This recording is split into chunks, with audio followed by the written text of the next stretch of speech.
뭐 집을 저희가 구입하거나 집을 렌트하거나 아니면은 자동차를 살 때 항상 보증인이 필요하죠. 그렇죠? 여러분 다들 아마 이민 오셔서 경험하셨을 거예요. 본인의 크레딧이 미국에 없기 때문에 크레딧 좋은 사람의 보증이 있어야 렌트를 할 수 있고 자동차를 구입할 수 있습니다. 저희 아들과 딸이 이제 각자 대학교 가서 이제 아파트먼트를 구입할 때 꼭 부모의 그 코사인이 있어야 아파트를 렌트할 수 있게 되더라고요. 왜요? 크레딧이 없으니까요. 오늘 본문은 그 보증, 우리의 보증이 되시는 예수 그리스도에 대하여 이야기하고 있습니다. 여러분, 한번 좀 잘 생각해 보세요. 한국에서 대부분 좀 고생하시고 어려움을 겪으신 분들의 이야기를 이렇게 듣다 보면 계기들이 있는데요. 대부분의 계기들이 보증을 잘못 쓰셔서. 그렇죠? 그래서 친한 친구 보증 아니면은 친척의 보증을 잘못 썼다가 그분이 사업의 실패함으로 말미암아 그 여파가 본인들에게 오는 거예요. 자, 근데 한번 좀 이렇게 생각을 해보면 만약에 그 보증 쓴 사람이 돈이 많으면 괜찮잖아요. 그렇죠? 근데 우리는 항상 보증을 쓸 때 내가 감당하지 못하는 부분까지 보증을 쓰다 보니까 그 사업 망하신 분도 힘들고 보증 쓴 사람도 힘들어지는 거예요. 그래서 우리는 늘 이렇게 얘기하잖아요. 보증 쓰지 말라고. 아무리 친한 사람이라도 보증 쓰지 말라는 이야기를 우리는 많이 합니다. 우리 주위에 그런 일들이 너무 많으니까요. 우리가 그런 개념으로 오늘 본문을 본다면 잘 못 이해할 수 있어요.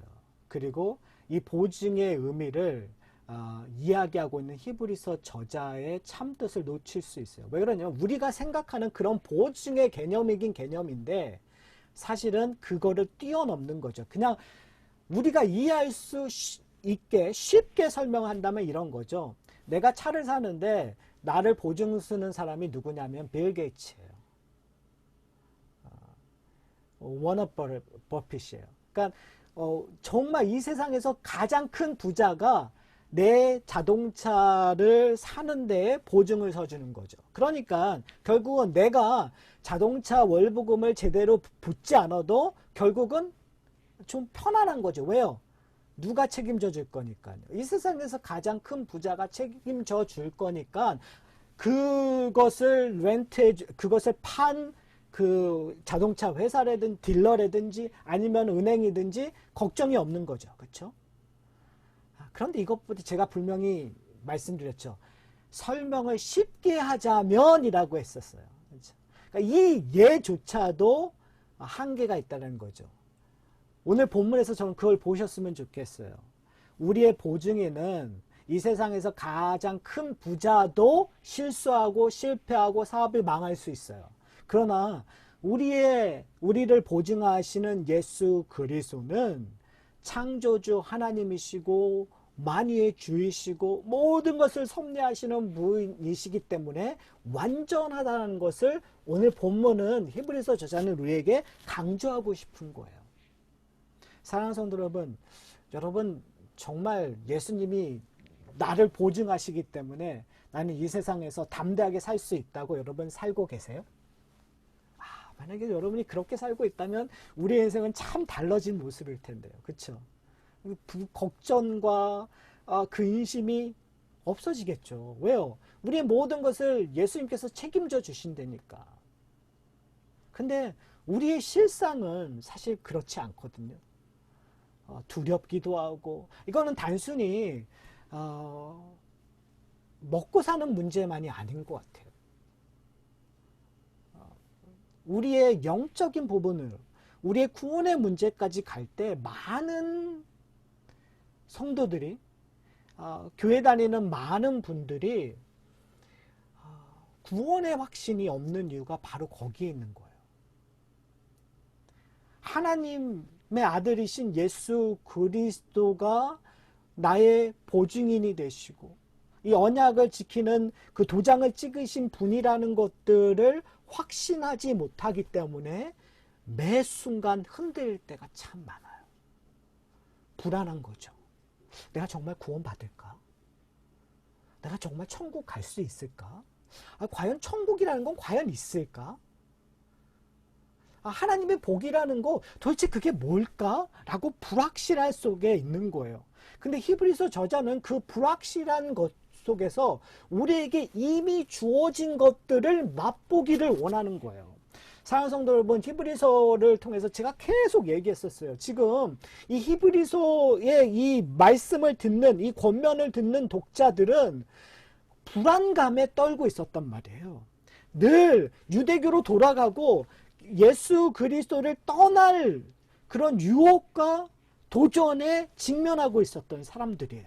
어떻게 보면 우리와 똑같은, 어떻게 보면은 우리의 여러 가지 환경이 우리를 불안하게 만들고 확신하지 못하게 만드는 부분도 있고요. 우리의 영적인 부분들이 나의 확신이 내가 천국 갈 수 있을까라는 불안함을 만드는, 다시 고민하게 만드는 일들을 하기도 해요. 그때 히브리서 저자가 이야기했던 것처럼 우리는 하나님의 말씀을 들어야 돼요. 그리고 우리가 붙잡아야 되는 것이 무엇인지 제가 정말 여러분 계속 반복해서 얘기하고 있는 거예요. 누군가 그런 얘기를 하시더라고요. 목사님 참 좋으시겠어요. 그래서 제가 왜 좋아? 뭐가 좋아요? 그러니까 목사님 설교를 똑같은 얘기를 또 해도 우리는 너무 잘 잊어먹어서 그냥 목사님 하던 얘기 또 하셔도 좋으시겠어요? 라는 얘기를 누군가 저한테 얘기를 해주셨어요. 좋지는 않습니다. 여러분이 기억하셨으면 좋겠어요. 중요한 건 뭐냐면요. 똑같은 얘기 할 때마다 여러분이 아멘으로 받아주시고 기억하셨으면 좋겠어요. 그만큼 히브리서 저자는 안타까움에 지금 우리에게 이야기하고 있는 거예요. 오늘 본문 7장에서 얘기되고 있는 이야기는 이미 히브리서에서 얘기되었었던 부분이에요.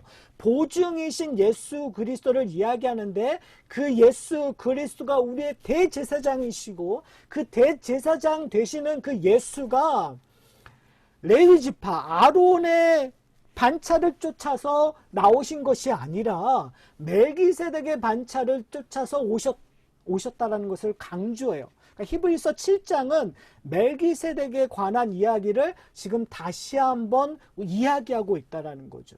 왜 그랬냐면 저희가 지난번에 말씀드렸던 것처럼 예수님은 레위 지파가 아니었단 말이에요. 예수님은 유다의 지파로부터 나오는, 즉 예수님이 이 땅에서 오신 것을 설명할 때 복음서에서는 다윗의 왕같이 오시는, 왕의 권위를 가지고 오시는 예수 그리스도의 모습을 보여주기를 원했었던 거예요. 근데 히브리서 저자는 우리에게 또 다른 면을 보여주는 거예요. 왕같은 제사장이신 예수 그리스도. 우리가 왕같은 제사장이 되기 위하여 예수 그리스도가 먼저 왕같은 제사장이 되셔야 되거든요. 근데 그 왕같은 제사장, 왕이라는 부분은 다윗의 자손으로 온다는 걸 모두가 알고 있어요. 유대인들이. 그런데 예수 그리스도가 제사장이라고 얘기했을 때 유대인들은 아닌데? 예수님은 레위 지파가 아닌데? 예수님은 제사장으로 한 번도 성전에 가서 그런 일을 하신 적이 없는데 라고 자꾸 반문을 하는 거죠. 그때 히브리서 저자가 얘기하는 거예요. 예수님의 대제사장직은 아론의 지파로부터 오는 것이 아니라 아론의 반차를 쫓아오는 것이 아니라는 거예요. 그러면서 히브리서의 특징이 있었죠. 항상 비교하는 특징이 있었어요. 그래서 예수님이 천사보다 위에 우월하신 분이시요 모세보다 우월하신 분이요 지금 너희들이 보고 있는 성전보다 그리스도의 몸이신 성전이 더 우월하다는 것을 끊임없이 비교하고 있어요. 지금 여기서도 얘기하는 거예요. 너희들이 그렇게 동경하는 예배, 제사를 드리는 그것을 주관하고 있는 제사장보다 예수 그리스도가 더 우월하심을 이야기하고 있는 거예요. 그런 예로 멜기세덱을 끌고 오는 거죠. 여러분, 멜기세덱이 누구죠? 멜기세덱은 성경에 정말 잠시 왔다가 그냥 없어지는 사람이에요. 멜기세덱이 어디서부터 근원이 그의 조상이 누군지에 대한 설명도 하고 있지 않아요. 멜기세덱의 자손이 어떻게 됐는지도 설명하고 있지 않아요. 오로지 멜기세덱 한 사람만 성경이 집중하고 있어요. 어떤 의미냐 하면 신학자가 이렇게 설명을 해요. 그 멜기세덱의 신적인 임무, 신적인 그 역할을 강조하고 싶었다고 얘기를 해요. 그러니까 사람으로 난 것이 아니라 하늘로부터 난 제사장, 중재적인 역할을 하고 있는 것을 우리에게 보여주고 싶어서, 그래서 그 은혜 언약의 대표성을 가지고 있는 아브라함과의 관계성을 이 멜기세덱이 맺어요. 저희가 지난주에 아브라함의 인생을 살펴봤잖아요. 아브라함의 인생에서 언약을 맺는 중요한 장들이 있었다고 얘기했어요. 창세기 12장, 15장, 17장. 그런데 지난번 설교에서 히브리서 저자는 창세기 22장을 끌고 들어와서 우리에게 아브라함의 이삭이 바쳤던 그 행위적인 거, 우리는 전부 거기에 집중하고 있지만 하나님께서 그 행위를 이루게 하신 것은 12장, 15장, 17장에서 언약을 맺어주시고 그와 관계를 맺어주시고 참아주시고 끌고 가시는 하나님의 그 믿음, 하나님의 신실하심, 하나님의 그 약속을 지키는 그 거기에 근거가 있다는 것을 저희가 살펴봤어요. 근데 그런 과정 속에서 창세기 14장에 아브라함에게 놀라운 일이 일어나는데, 롯이, 아브라함의 조카인 롯이 잡혀가거든요. 근데 아브라함이 318명을 가지고 그 롯을 구출하는 사건이에요. 저희가 이 사건을 그냥 읽고 지나갈 수 있지만 놀라운 일이죠. 그 5개의 연합군인 왕들과 싸워서 승리하는, 어떻게 보면은 아브라함이 왕적인 권위가 생기는 것처럼 보여지는 장면이거든요. 그때 멜기세덱이 나타납니다. 그리고 아브라함이 멜기세덱의 10분의 1을 바치는 11조라는 그런 개념이죠. 그러니까 감사의 표현으로. 그건 뭐예요? 그 과정 속에서 뭘 보여주고자 하냐면 이 전쟁은 누구로 인하여 승리가 되었다는 걸 보여주고 싶은 거예요. 하나님으로부터 일어났다는 것을 보여주기 위한, 그래서 고백하는 것이 10의 1을 드리는 전쟁의 그 승리의 전리품을 10의 1을 하나님 앞에 드리는 것을 이 멜기세덱에 바쳐주는 거예요. 그런데 성경은 그 멜기세덱을 표현할 때 오늘 히브리서 7장에 뭐라고 얘기하냐면 그가 의의 왕이요 평강의 왕이라는 표현을 써요. 그러니까 히브리서 저자의 생각 속에서는 왜 의의 왕, 평강의 왕이에요? 예수 그리스도, 복음서에서 우리에게 보여주고자 하는 예수 그리스도의 모습을 반영시키는 거죠. 히브리서 저자가 복음서를 통하여 지금 성도들에게, 듣는 성도들에게 이 얘기 주고 싶은 거예요. 옛날에 멜기세덱이라는 사람이 있었는데 그 사람이 뭐로 불려지고 있었다는 거예요? 의의 왕, 평강의 왕으로 불려지고 있다는 거예요. 근데 구약에 보면은 의의 왕, 평강의 왕으로 나왔던 사람이 다 메시아를 향하여 지칭되고 있는 상징적인 표현이라는 거죠. 그런데 너희들 기억하고 있니? 우리가 믿고 있는 예수 그리스도가 누구이셨냐? 바로 의의 왕이요 평강의 왕이라는 거죠. 그러면서 지금 히브리서 저자는 얘기하는 거예요. 예수님이 대제사장이신 이유는 아론의 지파에서 나오는 것이 아니라, 레위 지파가 아니라는 거 우리 다 알고 있지 않니? 레위 지파로 나온 것이 아니라 멜기세덱의 반차로 오신 것이다. 그건 뭐냐면 예수님은 하늘로부터 오신 대제사장이라는 것을 설명하고 싶은 거예요. 이건 뭐와 연결이 되는 거예요? 요한복음에서 말씀이 육신이 되었다라는 표현을 쓰고 있잖아요. 요한복음 1장에서 창조, 태초에 창조하실 때 뭐가 계신다고 얘기해요? 말씀이 계신다라고 얘기해요. 그리고 그 말씀이 이 땅에 육신이 되하여 우리와 함께 거하신다라는 표현을 쓰고 있단 말이에요. 그러니까 지금 성경에서의, 신약에서의 저자들은 끊임없이 예수님이 우리와 같은 인간이 아니라, 우리와 같은 인간이겠지만 예수님께서 어디로부터 오셨다는 거예요? 하늘로부터 오신 구세주이심을 강조하고 있는 거예요. 그러니까 오늘 본문에서도 끊임없이 이야기하고 있는 것이 이렇게 얘기해요. 비교하는데요. 20절에 보면 뭐라고 얘기하냐면 예수께서 대제사장 되신 것은 맹세 없이 된 것이 아니라 라고 얘기를 해요. 그러면 뭐냐면 뭘 비교하는 거죠? 다른 제사장들은, 지금 너희들이 그 성전에서, 예루살렘 성전에서 일하고 있는 제사장들은 뭐 없이 제사장이 됐다는 거예요. 맹세로 되지 않는 제사장이에요. 근데 예수님은 맹세로 되신다는 거예요. 그 말은 뭐냐면 여러분 언약에는 제가 저번에 항상 얘기했던 언약에는 언약을 선포하는 더 큰 왕이 있는 거예요. 그리고 언약을 받는 왕이 있었단 말이에요. 근데 지금 이 중재자를 하고 있는 이 대제사장이 백성을 끌고 하나님 앞에 나오는 대제사장들이 사실은 맹세한 자들이 아니라는 이야기를 하고 있는 거예요. 다른 말로 얘기하면 아무런 값어치 없는 존재라는 이야기를 하고 싶은 거예요. 그런데 지금 예수님은 뭐 했다는 거예요? 맹세하셨다는 얘기예요. 다른 말로 얘기하는 뭐예요? 도장을 찍으셨다는 거예요. 누구 대신? 누구를 포함해서? 예수 그리스도 안에 있는 모든 백성들을 포함해서 도장을 찍으셨다는 거예요. 사랑하는 성도 여러분, 이것이 어떤 의미일까요? 구약에 나타나는 언약들을 자세히 보면 하나님께서 아브라함하고도 이제 언약을 맺으시잖아요. 그러면 아브라함은 도장을 찍었나요? 그러면 여러분 모세는 도장을 찍었나요? 다윗은 도장을 찍었나요? 이렇게 자세히 보면 분명히 화답하는 부분들이 있어요. 십계명을 맺을 때도 시내산에서 하나님께서 이런 계명을 주셨다고 얘기하면 자기네들 이스라엘 백성들이 예 내가 그렇게 하겠습니다라고 고백을 해요. 근데 사실은 그 고백이 사실은 도장을 찍었다는 표현으로 할 수 있지만 늘 뭐예요? 불완전한 고백이에요.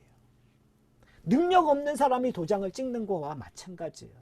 다른 말로 얘기하면 내가 자동차를 사야 되는데 크레딧이 없는 거예요. 내가 아무리 사인을 해도 코사이너가 없으면 나를 보증하는 그 보증인의 사인이 없으면 내가 차를 받을 수가 없는 거예요. 차를 운전할 수가 없어요. 그런데 지금 오늘 히브리서 저자가 우리에게 얘기하고 있는 건 너희들이 아무리 사인하려고 해도 그 언약이 완전히 이루어질 수 없는 상황인데 예수님께서 어떻게 해요? 맹세로 제사장이 되셨기 때문에 예수님께서 사인하셨기 때문에 이제 너희는 어떻게 해요? 이 언약의 모든 베네핏을 얻을 수 있는 존재가 되었다라는 사실이에요. 여러분 기쁘세요? 이게 실감이 안 되시는 거죠. 여러분의 드림카가 뭐죠? 어떤 분은 뭐 테슬라 얘기도 하고 어떤 분은 뭐 되게 뭐 람보르기니 뭐 이런 여러분 드림카가 있을 거 아니에요. 그거를 한번 여러분 지금 당장 누군가가 사인해줘서 여러분들 당장 탈 수 있다고 생각하면 여러분 어떠세요? 가슴이 두근두근. 얼굴 제가 표정을 보니까 전혀 감흥이 없으시네요. 여러분이 이게 문제예요, 여러분. 목사님 저와 아무런 상관없는 얘기 하시고 있군요라는 것들. 근데요, 제가 이게 현실 없는 얘기를 하고 있는 것이 아니라 이미 이루어진 일을 하고 있다라는 걸 여러분이 기억하셨으면 좋겠어요. 우리의 신앙의 문제는 뭐냐면 하늘나라가 우리에게 주어졌는데 그것을 누리지 못하고 있다라는 것이 우리의 궁극적인 문제예요. 람보르기니를 우리가 뭐 테슬라의 뭐 되게 좋은 차를 우리가 다 코사인 해줘갖고 지금 당장 탈 수 있는데 안 타는 거예요. 딜러샵에 가서 픽업하면 내 건데 픽업하지 않는 거예요. 이게 우리의 신앙의 근본적인 문제라는 거예요. 예수님께서 사인하셨다는 것, 예수님께서 맹세하셨다는 것을 우리는 들었는데도 불구하고 그래 그거는 그냥 나 좋으라고 한 얘기지 하고 그냥 머물러 계시는 거예요. 그러기 때문에 어떻게 해요? 내가 장난감 차 사줄게. 그거 갖고 놀아 하면 좋은 거죠. 그 장난감 차라도 공짜로 주니까 너무 좋은 거예요. 그래서 장난감 차 사주는 사람 졸졸 쫓아가는 거예요. 그거 얻으려고. 그게 바로 히브리서의 독자들, 배교하려고 하는 사람들의 문제점이라는 거죠.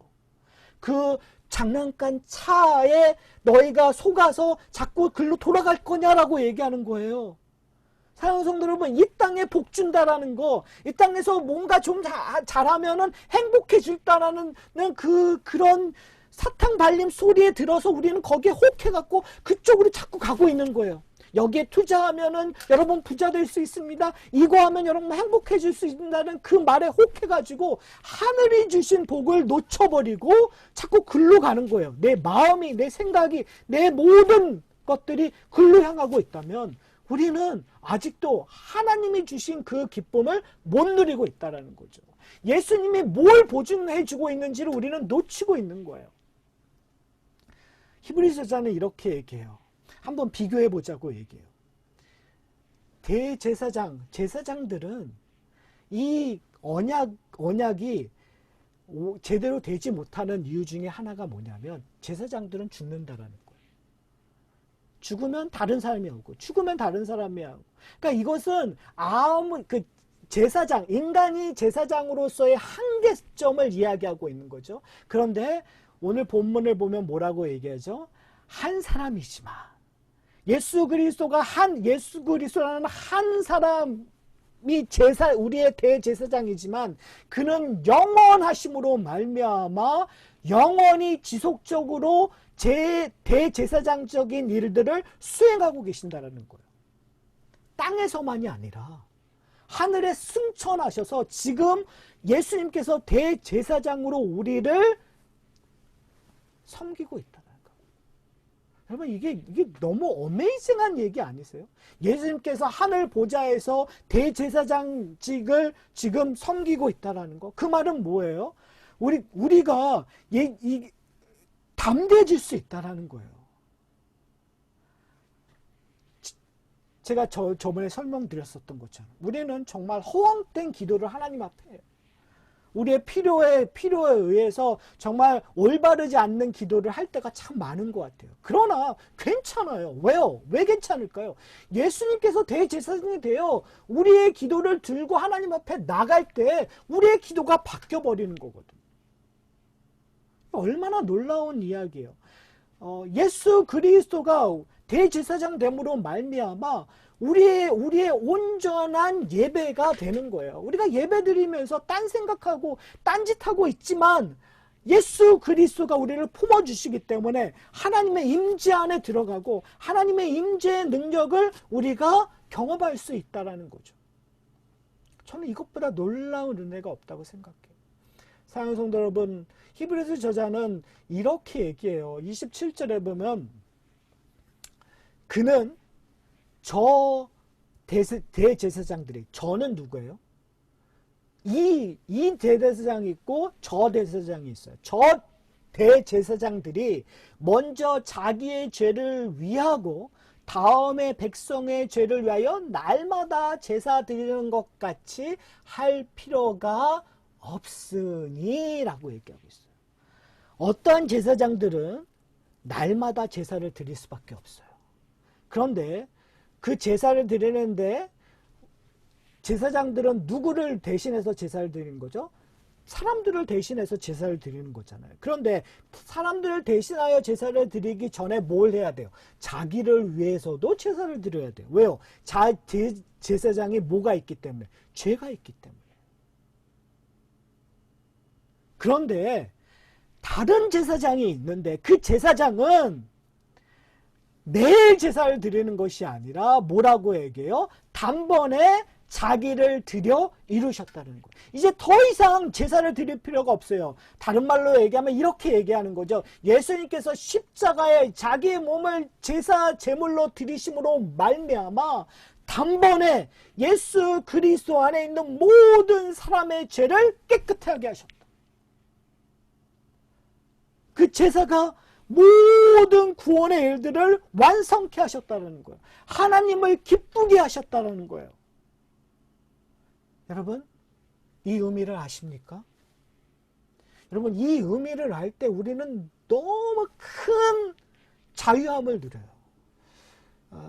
성도, 우리가 가장 고민하는 게 뭐죠? 우리는 매일 죄를 짓잖아요. 혹시 여러분 중에서 나는 매일 죄 안 져요 하시는 분들 계시나요? 뭐 가끔 건너뛰시는 분도 있겠지만 우리는 이렇게 죄가 참 익숙한 존재들이잖아요. 그러니까 우리가 죄를 지을 때마다 guilty feeling이 있는 거죠. 죄책감이 있는 거죠. 그 죄책감 때문에 우리는 항상 늘 구원에 대하여 의심을 품게 돼요. 내가 이러고도 예수 믿는 사람일까?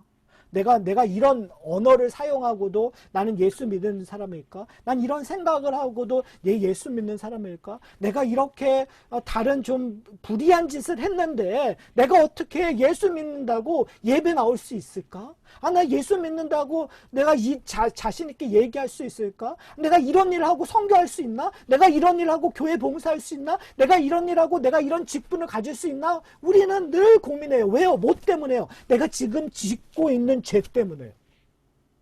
근데 만약에 그런 고민을 하신다면 우리는 다시 한번 생각해야 되는 것이 뭐냐면 우리가 하나 놓치고 있다는 거예요. 그건 뭐냐면 오늘 본문에서 얘기하는 것처럼 우리의 대제사장인 예수님께서 십자가 달려 죽으실 때 우리의 죄를 단번에 완벽하게 깨끗하게 하셨다는 걸 우리는 자꾸 잊어버린다는 거죠.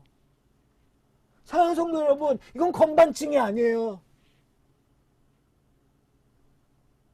이거는 우리가 예수 그리스도의 십자가의 사역을 왜곡시키는 일이에요. 뭐 때문에 왜곡시키죠? 그 알량한 우리의 양심 때문에. 그 알량한 우리의 체면 때문에 예수님의 십자가의 능력을 약화시키는 죄를 범하고 있다는 사실이에요. 사랑하는 성도 여러분, 담대하세요. 사도 바울이 얘기했던 것처럼 담대하십시오. 왜요? 우리가 아무리 죄를 지을지라도 예수 그리스도의 십자가의 능력이 우리의 죄를 깨끗하게 하신다는 거예요. 우리의 전의 죄도 지금 짓고 있는 죄도 앞에 있는 죄도. 자, 그렇다면 우리는 또 제 마음대로 죄를 짓고 살아야 되냐요? 그럴 수 없느니라. 우리가 그래서 이제 얘기하는 것이 뭐냐면 우리의 제사장이신 예수 그리스도가 우리를 위하여 십자가 달려 죽으셨다는 그 사실을 안다면 우리가 어떻게 해요? 오늘 저희가 얘기했던 것처럼 오늘 저희가 그 heidelberg 문답을 했을 때도 이렇게 답이 뭐였어요? 우리가 하나도 제대로 지킬 수 없지만 어떻게 한다고요? 우리가 전부를 지킬 수 있도록 노력해야 된다는 것이 하이델베르그 요리문답에서 우리에게 요구하는 거란 말이에요. 우리가 죄를 짓고 있지만 예수 그리스도로 말미암아 구원받은 자는 하나님의 거룩을 닮아가는 일들을 한다라는 거죠. 그래서 안 돼도 노력하는 거예요. 끊임없이. 그게 거룩한 성화의 삶이에요. 죄를 짓고 회개하고 다시 일어나는 일들, 다시 하는 일들. 그래서 어떻게 보면 그런 모습들이 아브라함의 인생 속에서 보여졌단 말이에요. 죄 짓고 다시 회개하고 다시 또 일어나고 죄 짓고. 그러니까 성화라는 것은 단계로 내가 한 단계 한 단계 한 단계 한 단계 올라가는 것이 아니라 업앤다운 하는 거예요. 내가 떨어졌다가 다시 올라가고 떨어졌다 올라가고 떨어졌다 올라가고 그러면서 이렇게 가서 이렇게 멀리 내 인생을 돌아보니까 하나님께서 날 이 자리에 오게끔 하신 거죠. 날 이만큼 거룩하게 만든 거예요. 전에는 정말 말도 안 되는 내 입술이 정말 너무 더러웠는데 너무 정말 세상적인 언어들만 하고 있었는데 어느덧 하나님께서 날 이렇게 하나님이 기뻐하신 언어로 바꿔놓으셨다는 거죠. 근데 그것이 하루아침에 되나요? 그렇지 않아요. 실패하고 좌절하고 그렇지만 그것들을 하나님께서 끌고 가신다는 거죠. 중요한 건 뭐냐면 누구를 믿고 있냐는 거예요. 내 힘으로 한다면 여러분 fail해요. 오늘 본문에서 우리에게 가르쳐주는 가장 중요한 것이 뭐죠? 누가 그런 일들을 해주신다는 거예요. 예수님께서 우리의 보증이 되신다는 거예요. 사랑하는 성도 여러분, 한번 여러분 여기 모니터를 한번 보세요. 얼굴 없으신 분은 이름들이 나와 있거든요. 이렇게 한번 보세요. 여러분 보시면 이 분들이 소위 말하는 이제 성도, 거룩한 하나님께서 구별된 세인트잖아요. 거룩한 자들, 성인들이에요. 여러분들 보시기에 이렇게 성인이 아니라고 이렇게 생각하실 분도 여러분들 마음속에 있을 수 있겠지만, 그렇지만 성경에서 얘기하고 있는 것은 뭐냐면 예수 그리스도로 말미암아 여기 있는 모든 분들은 성인이라고 얘기하세요. 자, 그런데 성인이 될 수 있는 그 보증은 누가 쓰신 거예요? 내 능력으로 보증이 되는 게 아니에요. 여러분이 아무리 나 열심히 살겠습니다라고 사인을 해도 그 사인은 부족해요. 불완전해요. 그런데 누가 보증을 쓰신 거죠? 예수 그리스도께서 보증을 쓰셨다고 얘기해요. 그래서 28절에 이렇게 얘기해요. 율법은 약점을 가진 사람들을 제사장으로 세웠거니와 율법 후에 하신 맹세의 말씀은 영원히 온전케 되신 아들을 세우셨느니라. 사랑하는 성도 여러분, 여러분의 신앙을 책임져 주는 사람은, 보증해 주는 사람은 목사가 아니에요.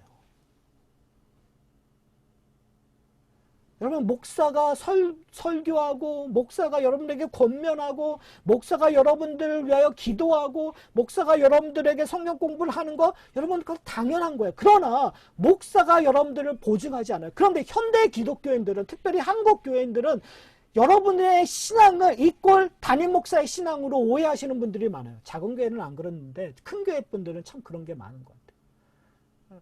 유명한 목사님 밑에서 신앙생활 하시는 분들은 본인의 신앙이 그 유명한 목사님들의 믿음처럼 말하고 행동할 때가 참 많은 것 같아요.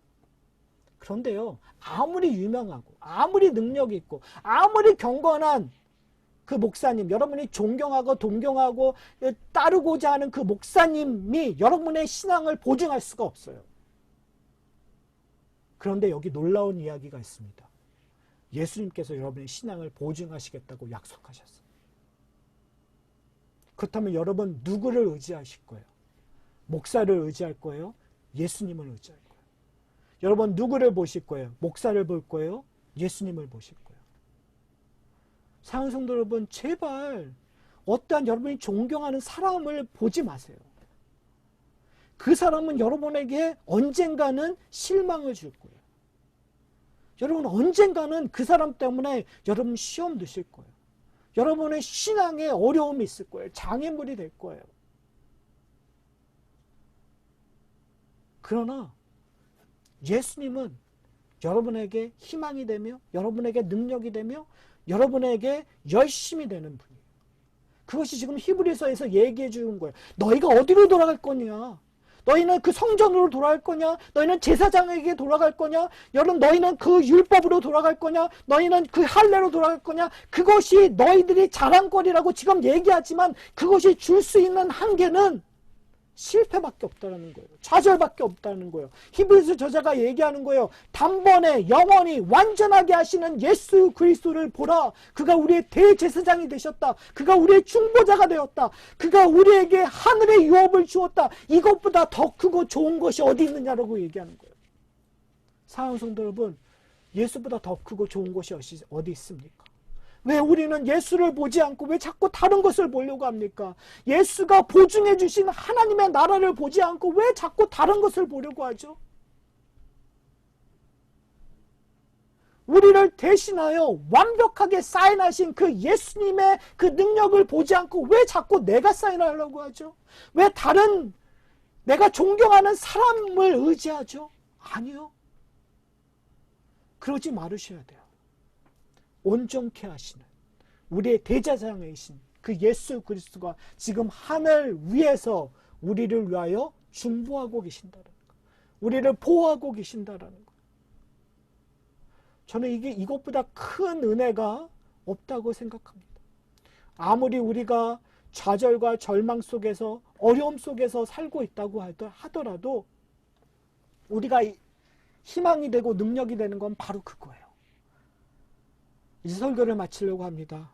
여러분, 여러분의 그 죄 때문에 힘들어하고 계십니까?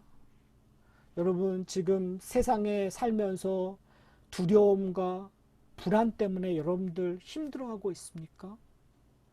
여러분 내가 더 순종하고 싶은데 지금 순종을 제대로 못하고 있기 때문에 좌절하고 계십니까? 아니면 세상의 유혹들에 내 마음을 빼앗기고 있습니까? 여러분, 그런 일들 때문에 여러분 힘들어해도 그걸 이길 힘은 우리에게 없습니다. 여러분에게 없어요.